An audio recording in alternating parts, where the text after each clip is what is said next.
Good morning बच्चों। आज की क्लास में हम लोग बात करेंगे डेविएशन को लेकर। बेटा इससे पिछले वाली क्लास में आपको बताया गया था कि आइडियल और नॉन आइडियल सॉल्यूशन होते क्या हैं, उनकी कुछ प्रॉपर्टीज़ आपको बताई गई थी। उसी से जुड़ा हुआ ये पार्ट है डेविएशन। यहाँ पर क्वेश्चन हमने आपको पहले ही लेक्चर में बताया था, लॉजिकल टाइप के क्वेश्चन आते हैं।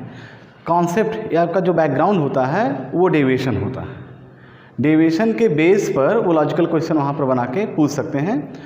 क्वेश्चन 2 से 3 नंबर के बीच में आ सकता है, तो बहुत ही ज़रूरी है इस कॉन्सेप्ट को आप डीपली समझें, क्योंकि यहाँ पर क्वेश्चन का पैटर्न तो सेट है, लेकिन क्वेश्चन किस तरीके का है, किस एग्जाम्पल को लेकर आएगा वो सेट नहीं होगा।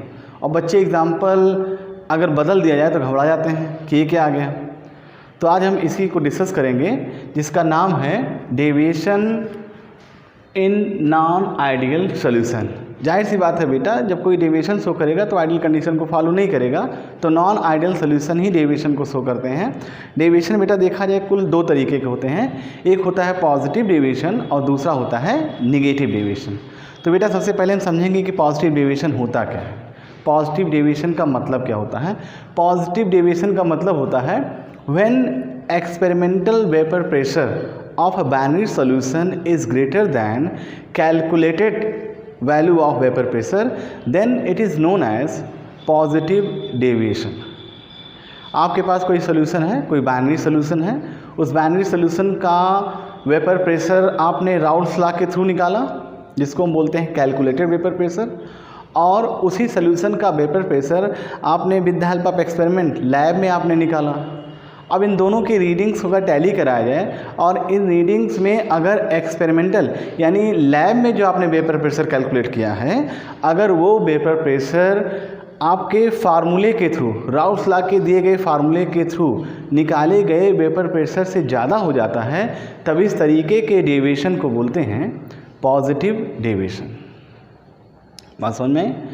राउल्स लॉ क्या था? राउल्स ने समझाया था कि total vapour pressure is equal to partial pressure of component which are present in the solution. उसको आपने और एक्सपेंड किया था तो मोल फ्रैक्शन से भी रिलेट कराया था। ये बातें पहले बताई जा चुकी हैं, ठीक है। तो accordingly Raoult's law total vapour pressure equal होना चाहिए, लेकिन यहाँ पर वेपर प्रेशर क्या हो रहा है? ज़्यादा हो रहा है। तब इस तरीके के डेविएशन को बोलते हैं पॉजिटिव डेविएशन। बात समझ में आ गई होगी।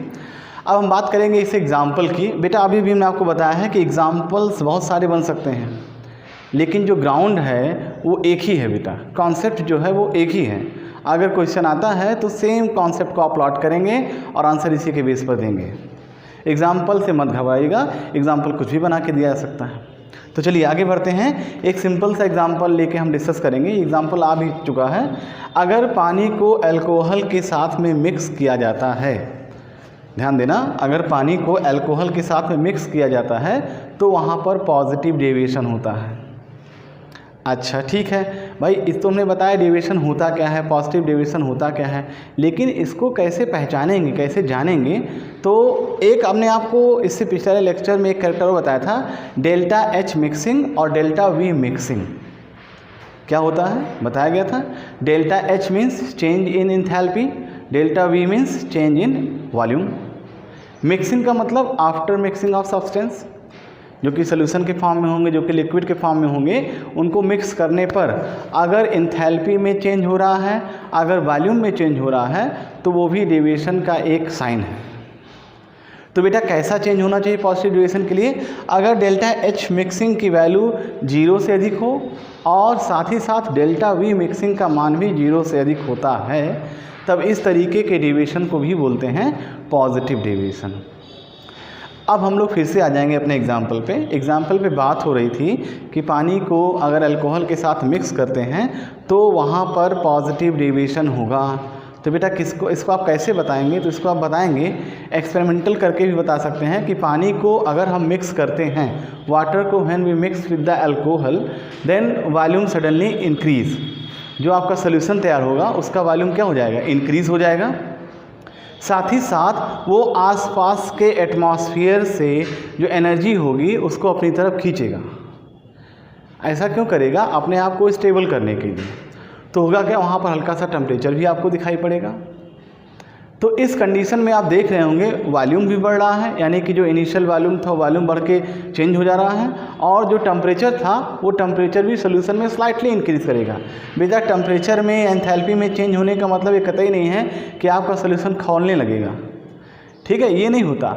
आप लोग साइंस के स्टूडेंट हैं, जानते होंगे 0.001 पर भी अगर वेरिएशन शो हो रहा है तो उसको हम वेरिएशन मानते हैं। इसलिए देखो यहाँ पे डेल्टा लगा दिया गया कि थोड़ा सा भी चेंज हो तो उसको हम वहाँ पर कंडीशनल वैल्यू में रखेंगे, कैलकुलेटेड वैल्यू में रखेंगे, ठीक। तो बहुत बच्चे सोच रहे होंगे पानी वानी मिलाएंगे तो खौलने लगेगा तभी टेम्परेचर माना जाएगा, ऐसा कुछ नहीं होता है। इसको आप देखेंगे हल्का सा स्लाइटली इंक्रीज़ भी हो जाएगा तो उसको हमने डेल्टा एच मान लिया। तो कभी मौका लगेगा तो करके देखिएगा, अल्कोहल और पानी को साथ में मिलाइएगा। फिलहाल अभी आप लोग स्टडी पर ही फोकस करें। तो यहाँ पर ये दोनों इंसिडेंट होते हैं, इसलिए इस तरह के एग्जाम्पल को हमने पॉजिटिव डेविएशन के कैटेगरी में रखा है, ठीक है बेटा। तो उम्मीद है आपको पॉजिटिव डेविएशन समझ में आया होगा। इस चीज़ को समझ लेंगे तो नेगेटिव डेविएशन जैसे इसका अपोजिट है, बहुत आसानी के साथ समझ सकते हैं। आपको पुर्जी बनाने या खर्रा बनाने की ज़रूरत नहीं है, बहुत आसानी से लिख भी सकते हैं इसके बारे में, और नहीं तो पन्ना पलटी उसको रटना शुरू कर दीजिए जैसा आपको समझ में आए। अब हम बात करेंगे नेक्स्ट पॉइंट नेगेटिव डेविएशन की। जाहिर सी बात है अभी हमने कहा बेटा just opposite of positive deviation is known as negative deviation, लेकिन ये कोई डेफिनेशन नहीं है, इसको आप लिखेंगे नहीं, इसको खाली समझेंगे। अब देखो बेटा यहाँ पे क्या होगा, when experimental value of vapour pressure of solution is less than calculated value of vapour pressure of solution then it is known as negative deviation. बेटा ये तो होगी पन्ने की बात, पन्ने पे आप लिखेंगे कैलकुलेट करेंगे तो पन्ने की बात होगी, पेपर वर्क हो गया। एक्सपेरिमेंटल वर्क क्या बताएगा, एक्सपेरिमेंटल वर्क आपको बताएगा change in enthalpy and change in volume, ठीक है। होगा क्या, जैसे ही आप सब्सटेंस को मिक्स करेंगे उसकी एंथैल्पी में चेंज होगा, वैल्यू कैसी आएगी, 0 हो जाएगी, 0 से कम हो जाएगी, और वॉल्यूम भी क्या होगा, वॉल्यूम में कोई चेंज नहीं। Delta V greater than less than 0 का मतलब होता है कि वॉल्यूम में किसी प्रकार का कोई खास परिवर्तन नहीं होगा in comparison to positive deviation. इसी तरह से बेटा हीट में भी कोई खास परिवर्तन नहीं होगा, वहाँ पर स्लाइटली इंक्रीज़ हुआ था, यहाँ पर उस तरह का कोई इंक्रीमेंट या इंक्रीज वैल्यू नहीं शो करेगा, तो इसीलिए यहाँ पर माना गया कि delta H mixing is less than 0। बात समझ में आ रही ना। तो यहाँ पर 2 सिम्टम्स आपको दिखाई पड़ेंगे, एक्सपेरिमेंटल वैल्यू की जो वेपर प्रेशर की वैल्यू होगी वो भी घट जाएगी, और साथ ही साथ डेल्टा एच और डेल्टा वी के मान में कोई भी खास परिवर्तन नहीं आएगा जो कि कैलकुलेटेड हो, जिसको हम कंसीडर कर सकें। बात समझ में आ गई। फिर आगे बढ़ेंगे, ऐसा इसमें होता क्यों है। अभी आपको बताया गया कि जो नेगेटिव डेविएशन होता है उसमें डेल्टा वी का मान चेंज नहीं होता है। क्यों नहीं होता है, क्योंकि आप जैसे ही सब्सटेंस को आपस में मिक्स करते हैं वो दोनों सब्सटेंस आपस में हाइड्रोजन बॉन्डिंग कर देते हैं। देखो बेटा ये आप अगर हाइड्रोजन बॉन्डिंग ना होती तो यहाँ पर देखिए आपको वॉल्यूम ज़्यादा मिल रहा है, लेकिन हुआ क्या, हाइड्रोजन बॉन्डिंग हो गई और वॉल्यूम को इन्होंने एडजस्ट कर दिया, तो यहाँ पर वॉल्यूम में कोई परिवर्तन नहीं हुआ।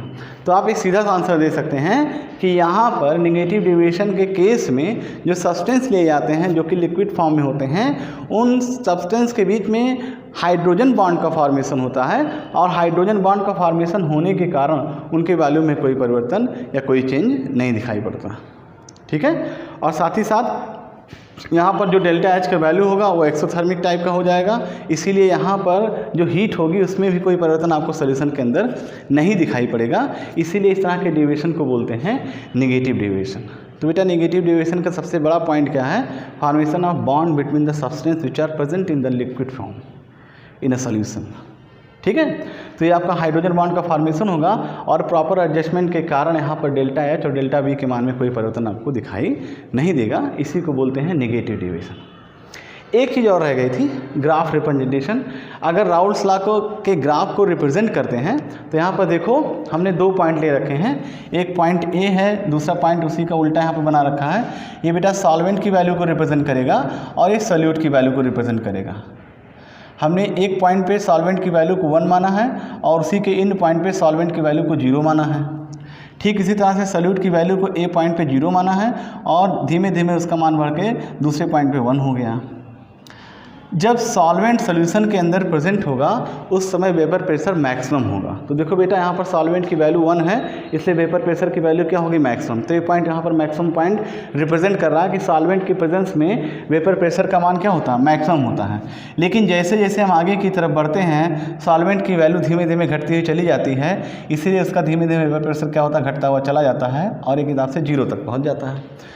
तो हमने सॉल्वेंट के लिए ड्रा कर दिया यहाँ पे।